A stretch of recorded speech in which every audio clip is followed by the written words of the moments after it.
Do-hyuk reached out, his heart pounding in his chest, his fingers brushing against the shimmering barrier.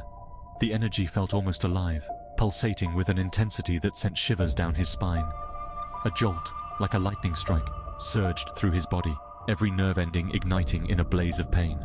He stumbled back, muscles spasming uncontrollably, his vision blurring for a moment. A scream trapped in his throat, unable to escape. The agony was unlike anything he had ever felt before.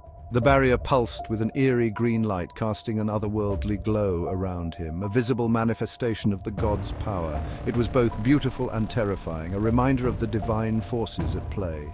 His defiance had angered them, the gods who watched from above, their wrath palpable in the air. Now, they were coming for him, their presence growing stronger with each passing second.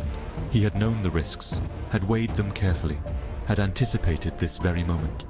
Every decision, every step had led him here. But knowing and experiencing were two different beasts.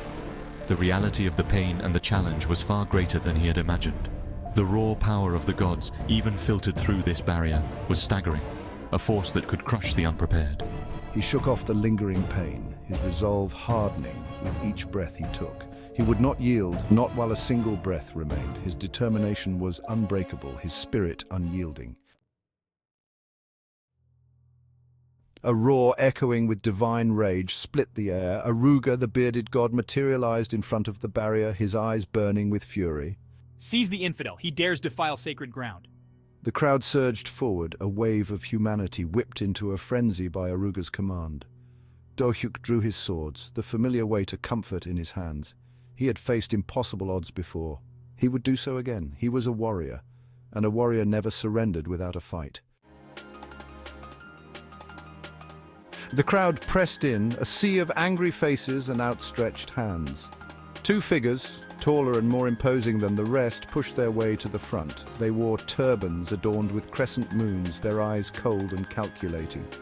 These were no ordinary believers, these were warriors of the faith. Do-hyuk met their attack with a dancer's grace and a warrior's fury. His blades blurred, deflecting blows, countering with lethal precision. But for every attacker he cut down, two more seemed to take their place. He was tiring, the weight of their numbers beginning to tell. He needed a way out, a way to break free. He fought his way towards a narrow alleyway, hoping to use the confined space to his advantage. The walls were closing in, but he knew that here his enemies couldn't surround him as easily. Every step was calculated, every movement precise. But the two turbaned warriors anticipated his move, cutting him off, forcing him back into the heart of the crowd. They had been waiting for him, their eyes gleaming with the thrill of the hunt.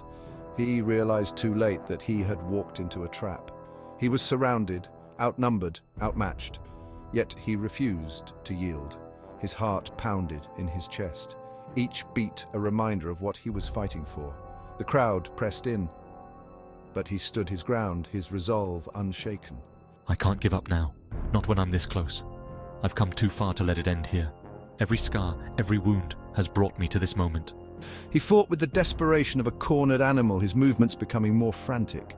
His sword was an extension of his will, slashing through the air with a ferocity born of sheer survival instinct. More fueled by instinct than strategy, a blow struck his shoulder, sending a jolt of pain through his body. He staggered, his vision blurring. Another blow caught him on the ribs, stealing his breath. He was falling, his strength finally failing him. The world around him seemed to slow, each second stretching into an eternity. He could feel the cold embrace of defeat closing in, but even as he fell, he knew he had given everything he had.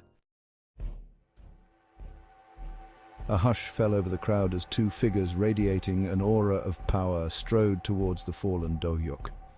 High Priest Farum Mu, his face hidden behind an ornate mask, raised a hand, silencing the murmurs of the crowd. Behind him stood Commander Crudeby, his armor gleaming, his expression impassive. You have defied the gods, defiled their temple. For your transgressions you shall face their judgment. He gestured to his warriors. Bind him, prepare the ritual. They dragged Do-hyuk to the center of the square, forcing him to his knees before an altar carved with intricate symbols. The crowd watched in hushed anticipation, their eyes reflecting a mix of fear and reverence.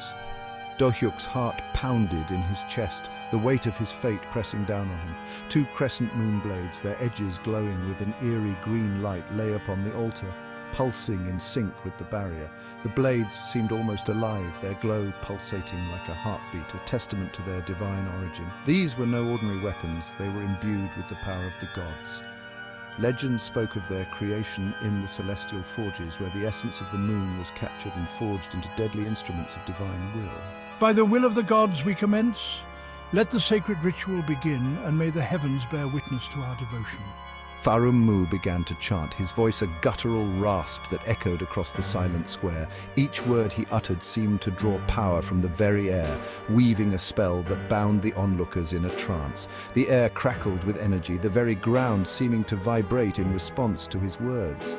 It was as if the earth itself was resonating with the power of the incantation, amplifying its effects.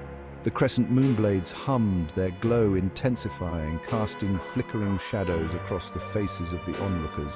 The light from the blades danced eerily, creating an otherworldly atmosphere that heightened the tension. This was no mere execution, it was a sacrifice, a ritual designed to appease the wrath of the gods. The stakes were high, and the success of the ritual would determine the fate of the entire village. The air was thick with anticipation, every breath held in suspense.